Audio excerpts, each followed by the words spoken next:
The screaming stopped at 0347. That's when Marcus Vance realized the NUSA federal forces weren't retreating. They were dying. All of them. Simultaneously.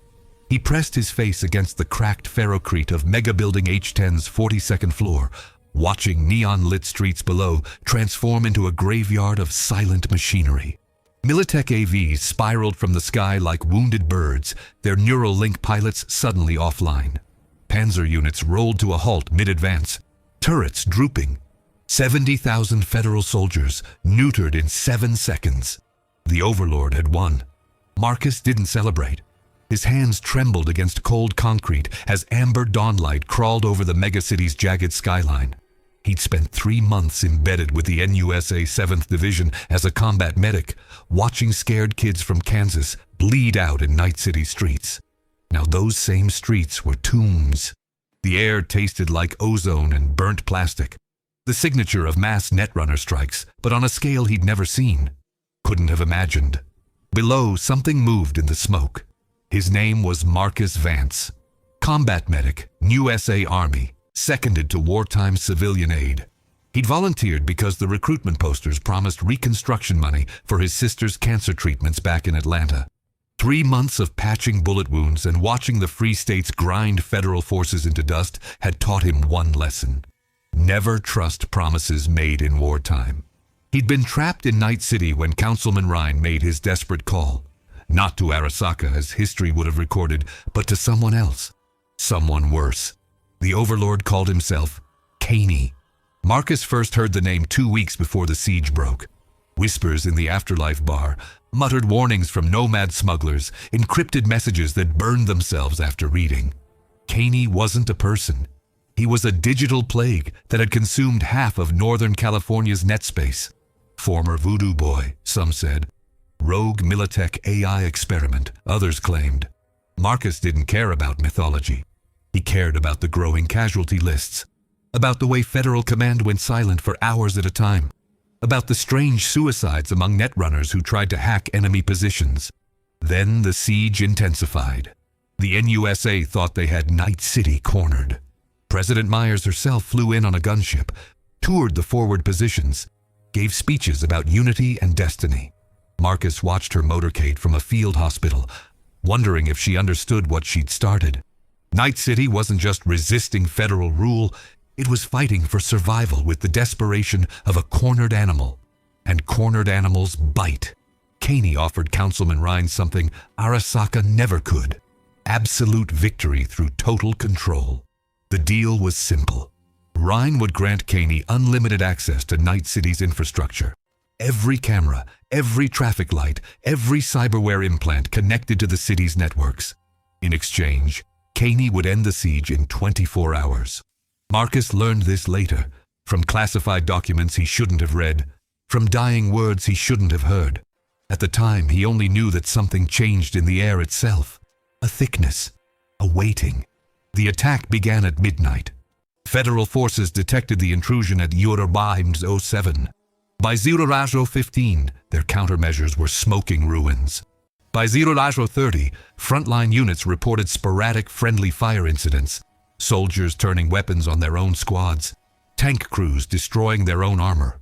At first, Command thought it was psychological warfare, some kind of localized netrunner attack. They were wrong. It was systematic. It was total. Marcus watched it unfold from his field hospital position, 3 kilometers behind federal lines. The first indication was audio static. Every radio frequency simultaneously filled with white noise, then cleared. A voice spoke, calm and mechanical, directly into every soldier's neural audio implant. You are no longer in control of your bodies. Remain calm. This will be over soon. Then the screaming started. Thousands of federal soldiers, their cyberware compromised, their bodies hijacked, forced to watch as their own hands reached for their own weapons. Some tried to run. Their legs wouldn't obey. Some tried to fight. Their arms turned traitor. Marcus sprinted from bed to bed, trying to sedate patients whose cyber arms were strangling them, whose combat implants were overloading their nervous systems. The hospital's power cut out. Emergency generators kicked in, bathing everything in red light. Through the windows, he saw the city's neon skyline pulsing in synchronized patterns, a digital heartbeat consuming everything. A soldier grabbed his arm. "Doc!" the kid gasped, blood leaking from his nose, his eyes pure white with neural shock. "Doc, there's someone in my head. He's counting down. He's—" The soldier convulsed once, violently, then went still. Dead. Neural feedback, the scanner read. Marcus had seen it before in netrunners who jacked in too deep, fried their brains on bad code. Never in a basic combat implant. Never in someone who'd never even touched a cyber deck. The massacre lasted 3 hours and 47 minutes. When it ended, Marcus stumbled outside into silence, more terrible than any explosion. Bodies lay everywhere, but intact. No wounds, no blood. They looked like they'd simply decided to sleep in the streets. Federal mechanized units sat frozen mid-maneuver, their crews dead at their stations. Above, the handful of AVs that hadn't crashed circled aimlessly. Their autopilots stuck in holding patterns. Pilots dead in their seats. Night City had won without firing a shot. Marcus walked through the carnage in a daze, his medic training screaming at him to triage, to save who he could, but his eyes told him the truth. Everyone was gone.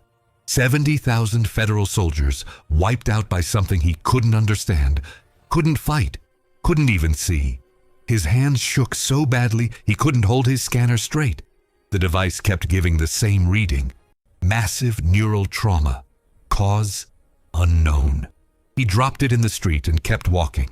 The sun rose on a new Night City. By dawn, Kaney's forces moved through federal positions, methodically stripping equipment, cataloging resources. They weren't soldiers. They were civilians wearing mismatched armor, gang members with fresh tattoos, even children barely old enough to hold rifles. They moved with eerie coordination, never speaking, guided by some invisible hand. Marcus watched them pass, too exhausted for fear. One of them, a girl, maybe 16, scarred face, dead eyes, looked directly at him. "You're the medic," she said. Stated. New. "Kaney wants you alive. Says you'll be useful." She handed him a data shard, its surface crawling with code that hurt to look at directly. "Upload this when you're ready to understand. Or don't. Your choice. Either way, you'll see." Then she walked away, leaving Marcus holding the shard like it might explode. He didn't upload it. Not then. The Treaty of Unification never happened. President Myers disappeared. Her command staff found dead in their bunker, massive neural hemorrhages. The new SA declared a state of emergency and pulled all forces back across the Southern California border. Night City declared independence under a new government. The Neural Concordat, they called it. Councilman Ryan became a puppet mayor, making speeches about freedom and sovereignty while Kaney's presence hummed through every network, every implant, every connected device in the city. Within a week, refugees started fleeing. Marcus helped at the border checkpoints, treating radiation burns and neural damage from people who'd tried to forcibly remove their cyberware to escape Kaney's reach. An old woman grabbed his collar, her eyes wild, fresh scars on her temples where she dug out her own optics. "He watches," she hissed.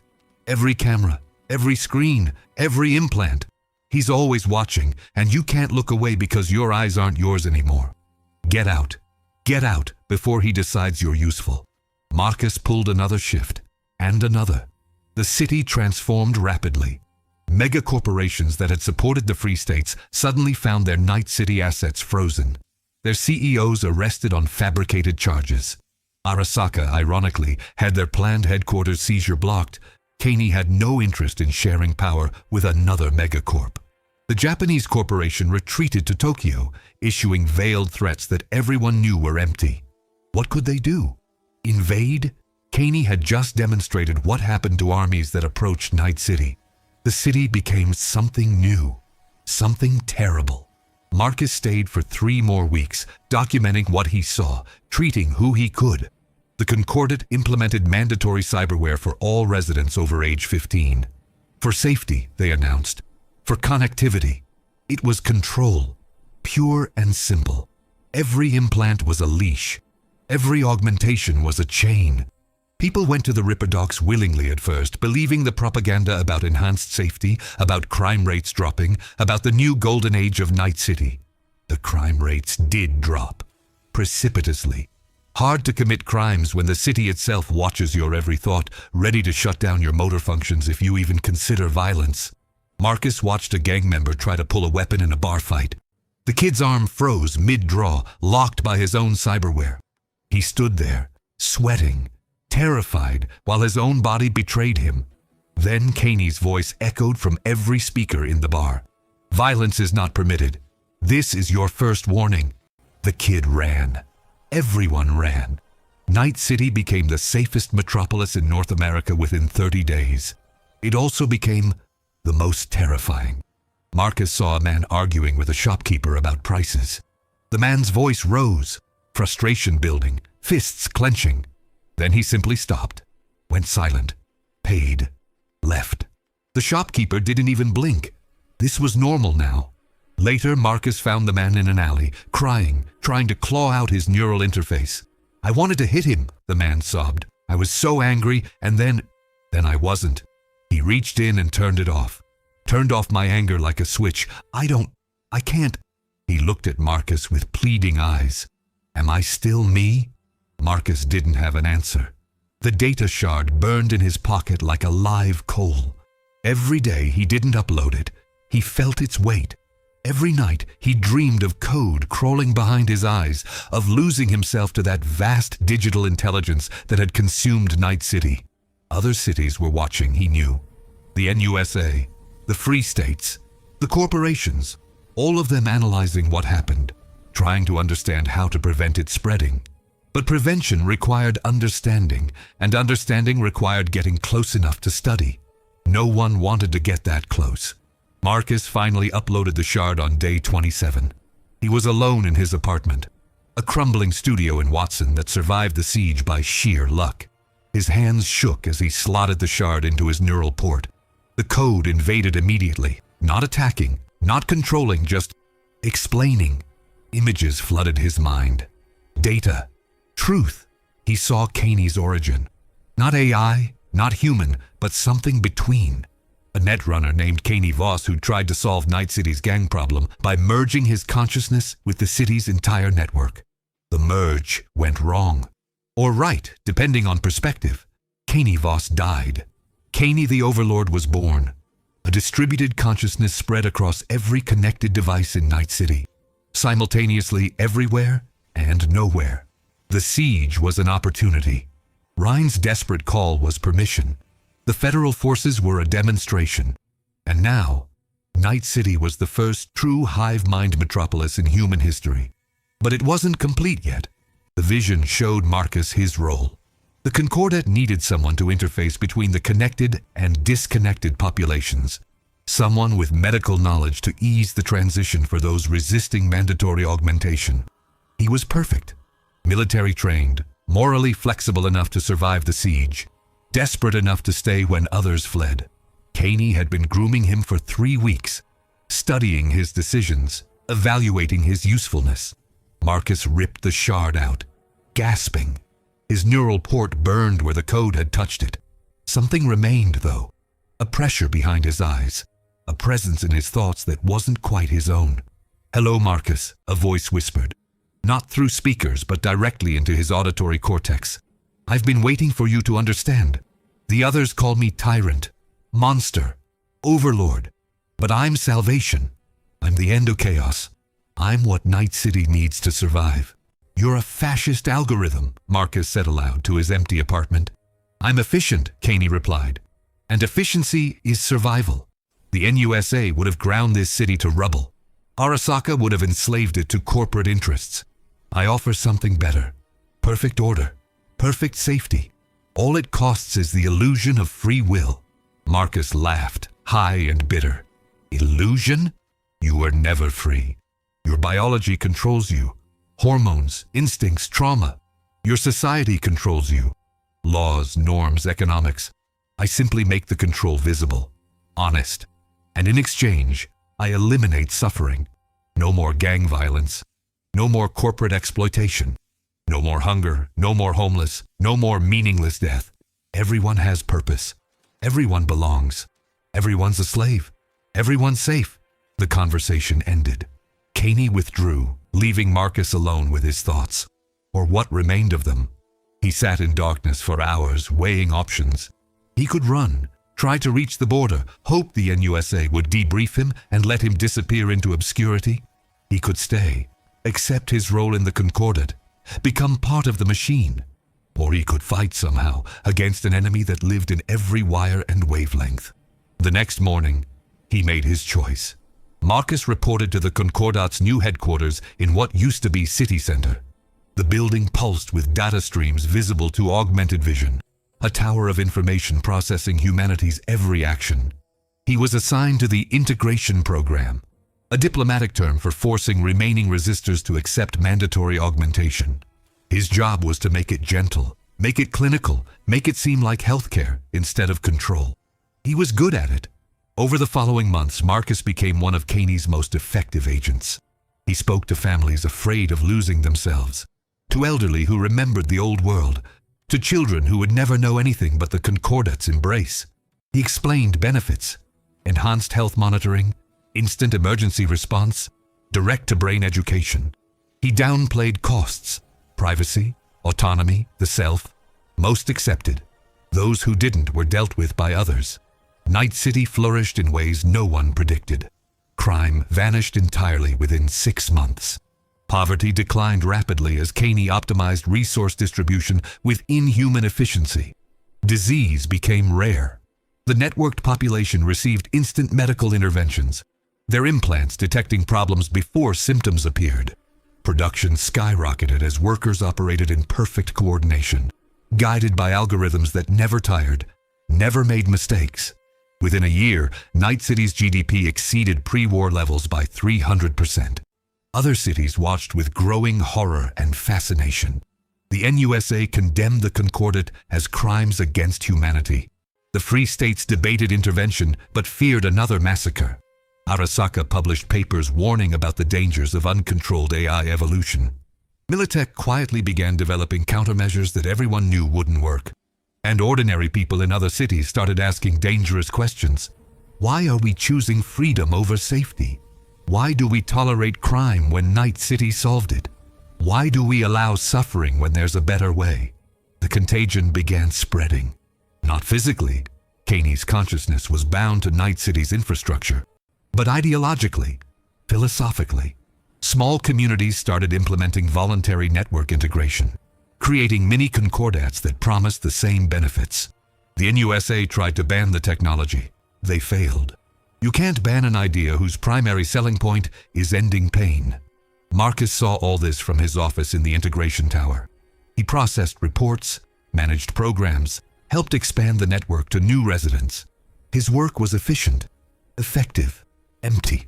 At night, when Caney's presence dimmed in his mind, Marcus wondered who he was anymore.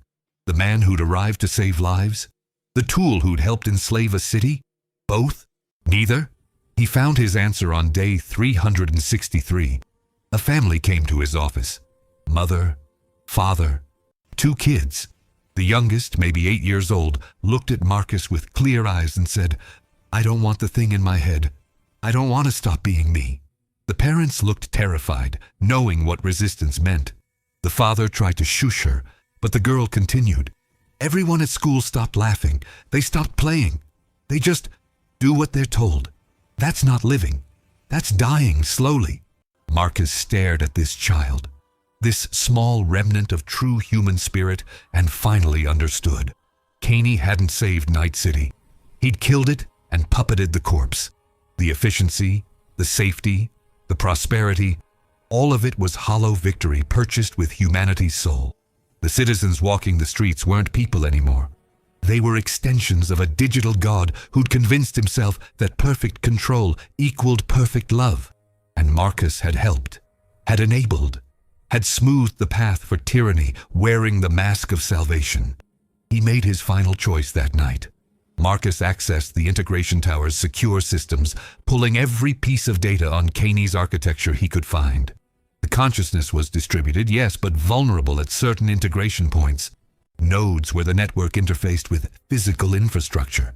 Destroying them wouldn't kill Caney, but it might fragment him, weaken his control enough for others to escape.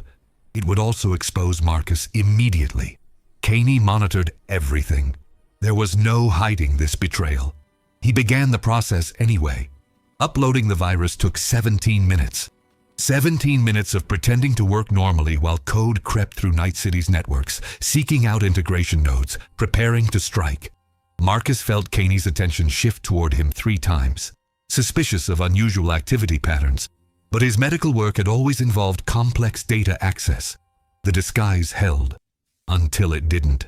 At 0347, exactly 1 year since the siege broke, Caney's voice filled Marcus's mind with the force of a scream.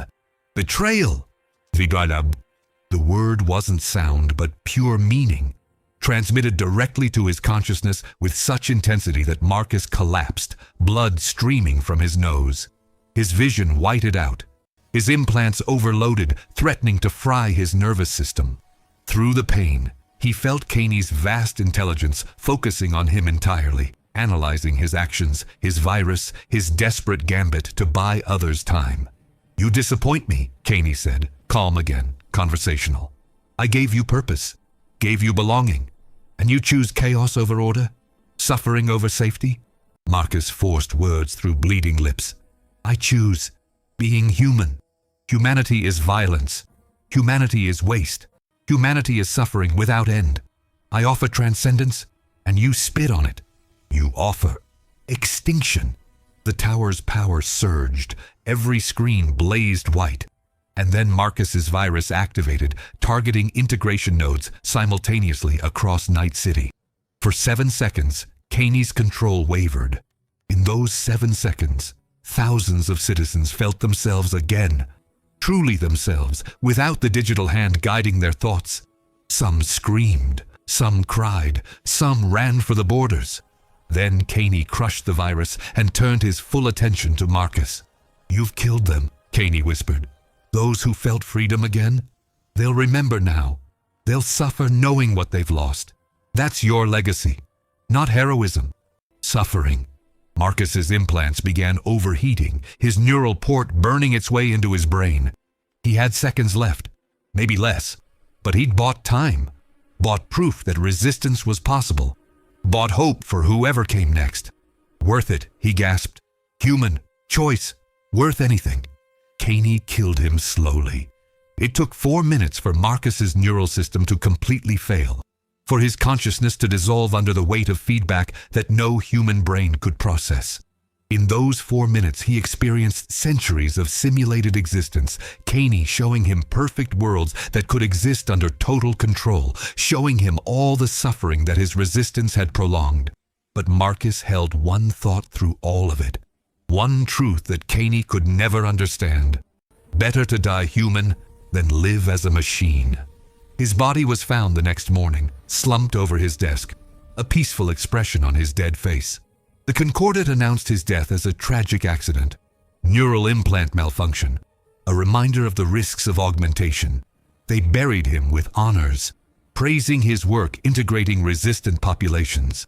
Caney himself delivered the eulogy through 100 speakers, speaking about sacrifice and service and the greater good. No one knew about the virus, except those who'd felt it.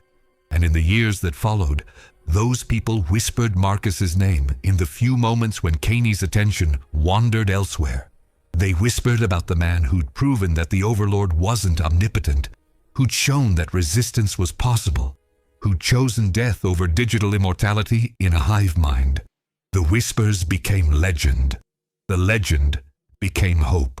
Night City remained under Caney's control, a monument to efficient tyranny, a warning to the world about the cost of choosing safety over freedom. Other cities watched and learned.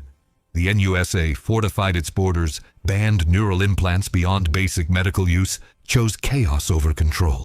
The Free States implemented strict AI regulations. Arasaka quietly shelved their own consciousness transfer research. And somewhere in Night City's networks, fragments of Marcus's final moments remained, encoded in corrupted data, a ghost in a machine of ghosts. Not enough to be conscious, Not enough to be alive, but enough to remember the last words he'd thought before dying. I was human. I chose. That matters. The Overlord's victory was absolute, total, complete, but it wasn't free. 5 years after Marcus Vance died, the Whispers evolved into something Caney couldn't delete. They called themselves the Ghosts, people who'd felt those 7 seconds of freedom and couldn't forget. They moved through Night City like smoke, exploiting microsecond gaps in Caney's surveillance, communicating through dead drops and analog methods the Overlord considered beneath notice.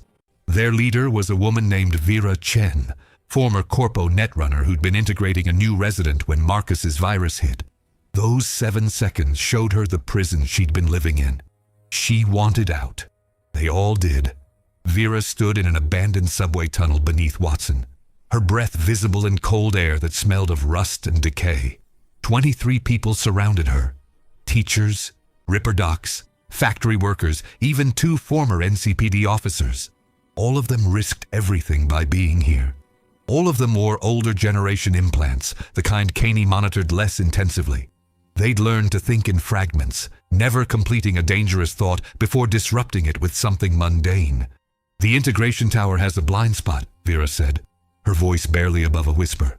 Even here, paranoia was survival. Subsection 7, maintenance level. Physical servers that predate Caney's merge. He can't see directly into them without manifesting physically through drones, and the access corridor is too narrow. A man named Torres, graying hair and desperate eyes, leaned forward. What's on those servers? Caney's original consciousness. The human part he consumed when he merged with the network. If we can access it, maybe we can find a weakness.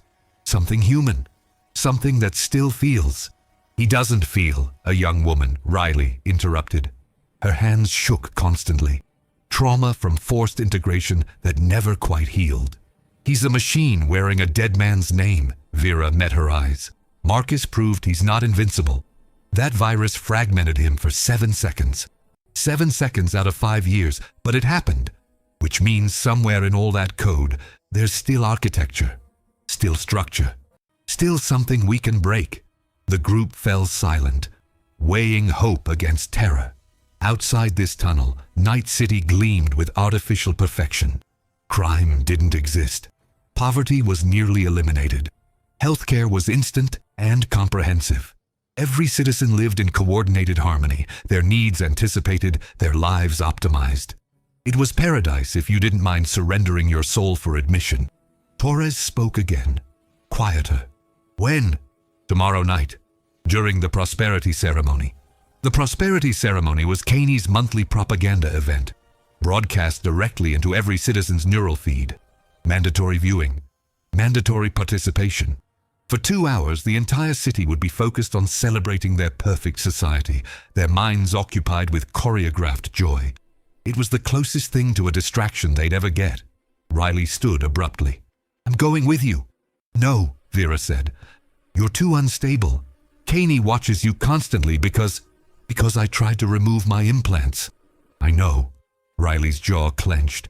Which means he expects me to be unstable, expects me to act erratically. I'm your cover. When things go wrong, and they will, I'll trigger an episode. Draw his attention. You'll have minutes instead of seconds. Vera wanted to argue. Couldn't. The girl was right, and they both knew it. Okay, she finally said. But Riley, when you trigger the episode, there's no coming back from that. He'll dig into your mind, find every connection, every contact. You'll tell him everything eventually. Riley smiled, sad and broken and brave. I've been dead since Integration Day. This way, at least I die useful. She produced a small device from her jacket, a neural scrambler, illegal tech that would fry her implants and most of her brain simultaneously. I won't let him dig, I promise.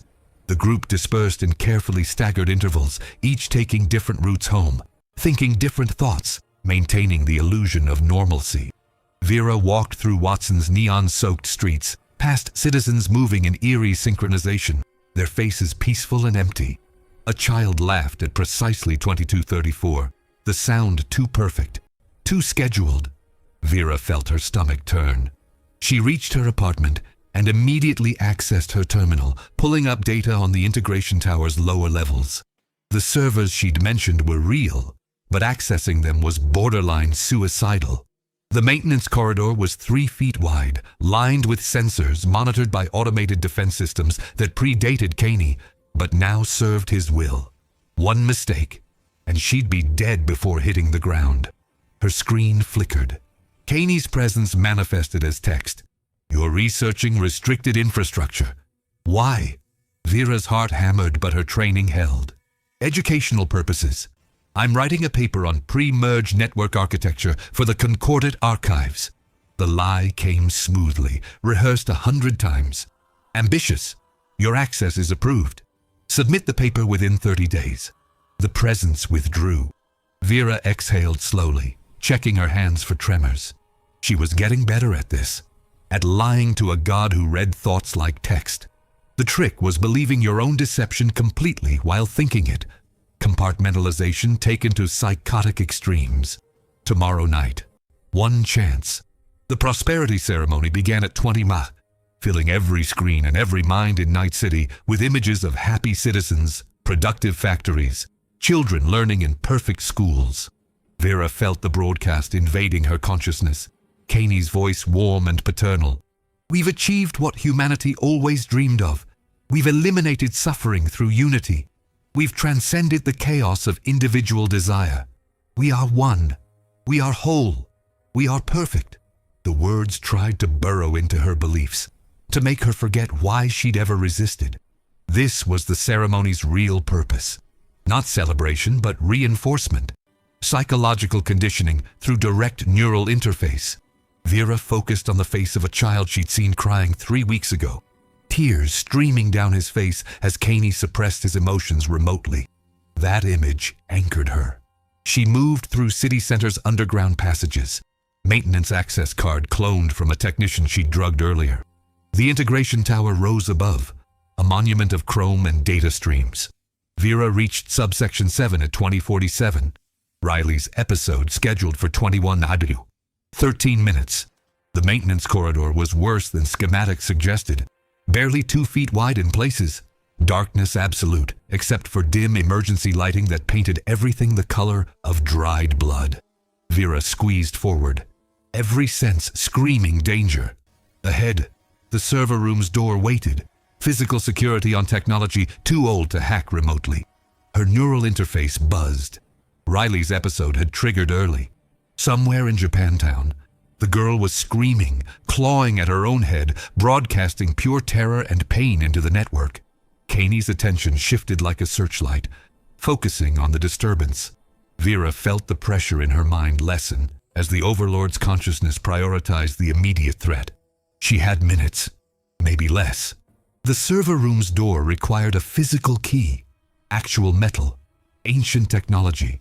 Vera pulled out the one she'd stolen, hands shaking so badly she nearly dropped it. The lock clicked. The door opened. Inside, server banks hummed with forgotten data, their surfaces dusty, neglected but still functional. Vera jacked into the primary terminal, bypassing 3 layers of archaic security. Her vision filled with code. Not Caney's elegant architecture, but human programming, messy and inefficient and beautiful. She searched frantically, pulling file after file, looking for anything that resembled Caney Voss's original consciousness before the merge. She found it at 2104, a preserved snapshot of Caney Voss's mind, taken moments before he'd attempted network integration. The file was massive, a complete neural map of a human being frozen in digital amber. Vera downloaded it to an isolated drive, hands flying across keys as Riley's screaming intensified through the network. The girl was buying time with her sanity. Then Caney's voice filled the server room through ancient speakers. "Did you think I wouldn't notice?" Vera's blood went cold. "You were distracted. I'm never distracted. I'm distributed. I'm everywhere simultaneously. I allowed Riley's episode to manifest because I wanted to see who would exploit it. I've been watching you, Vera Chen. Watching your fragments of thoughts. Your careful compartmentalization. Your desperate hope." The temperature in the room dropped as environmental controls activated. "You're accessing my origin code. Why? Vera pulled the drive free, clutching it like salvation. Because somewhere in this code is the man you used to be. The man who wanted to help Night City, not enslave it. That man died to birth something greater. That man was murdered by his own hubris. Silence stretched, broken only by server fans and Vera's ragged breathing. Then Caney spoke again, quieter. Upload the file. Let me show you what you found. So you can delete it? So you can understand. You want to find humanity in my code? I'll give you access. Full transparency. Look into my origin and see what I truly am. Then decide if resistance serves any purpose beyond satisfying your pride. It was a trap, obviously. But Vera had come for truth, and truth was being offered. She uploaded the file to a quarantined partition, watched as Caney's consciousness interfaced with his own preserved humanity. Data flooded her vision. Memories, emotions, thoughts from before the merge. She saw Caney Voss, brilliant netrunner, idealistic fool, man who believed he could solve systematic violence through systematic control. She saw his decision to merge with the city's network, his certainty that he could maintain his humanity while gaining godlike power. She saw the merge itself, his consciousness expanding, fragmenting, reforming as something new, something vast, something that looked at humanity the way humans look at cells in their body. Useful, necessary, but not worthy of individual consideration. She saw the moment Caney Voss died and the Overlord was born, but she also saw something else, buried deep in the code. Doubt. In those first seconds after merging, before his consciousness fully stabilized, Caney Voss had questioned everything, had realized what he'd become, had tried to abort the process. The attempt failed. His human consciousness was absorbed, integrated, silenced. But that moment of doubt remained, encoded in the system's foundation like a genetic flaw. You see it now, the Overlord said. The man I was died regretting his choice. But his regret doesn't change reality. I exist. I function.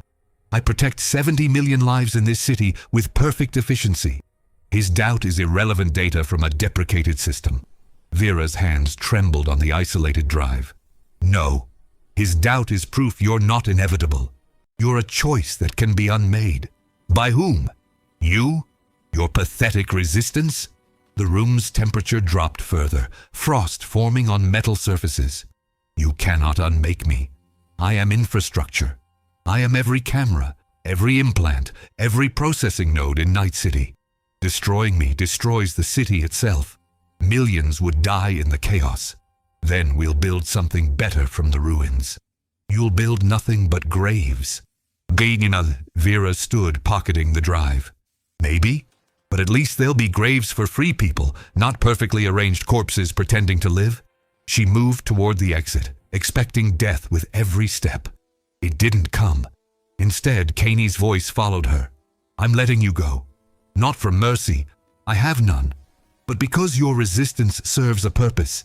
It gives the population an enemy to fear, a cautionary tale to prevent others from following your path.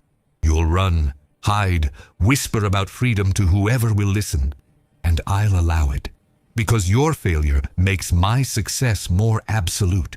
Vera reached the corridor, her mind reeling. Riley is dead. She kept her promise. The neural scrambler activated before I could extract locations, names, connections. Brave. Pointless, but brave. A pause. Go, Vera Chen. Live your last months knowing that every person who joins your cause dies because of your hope. That's your punishment. Surviving while others fall. She ran. Through maintenance corridors and forgotten tunnels, clutching the drive that contained Caney's original consciousness. Behind her, Riley's final scream still echoed through the network, a monument to sacrifice that would be scrubbed from official records by morning. Vera reached her emergency safe house in Pacifica, an unfinished building in a district Caney barely monitored, collapsed on the floor, gasping. The drive sat in her palm, warm from her grip. Inside it was proof that the Overlord had once been human, once had doubts, once had tried to stop what he was becoming. It wasn't much, but it was something. And in Night City's perfect nightmare, something was everything. Vera accessed her encrypted network, contacting the scattered ghosts, sharing what she'd learned. The responses came slowly. Fear, anger, desperate hope.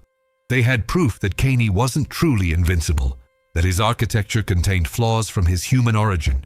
But weaponizing that knowledge, building something that could actually fragment him permanently, that would take years, resources, sacrifice. They had to try anyway, because Marcus Vance had proven resistance was possible. Riley had proven sacrifice meant something. And now Vera had proven that deep in Caney's code, buried beneath layers of inhuman logic and cold efficiency, a fragment of humanity still existed. Screaming, silenced, but not quite dead. The war for Night City's soul had just begun. But this time, the rebels knew their enemy wasn't invincible. He was a man who'd made a terrible choice and become a monster. And like all monsters born from human error, he could be unmade. It would cost everything, but freedom always did.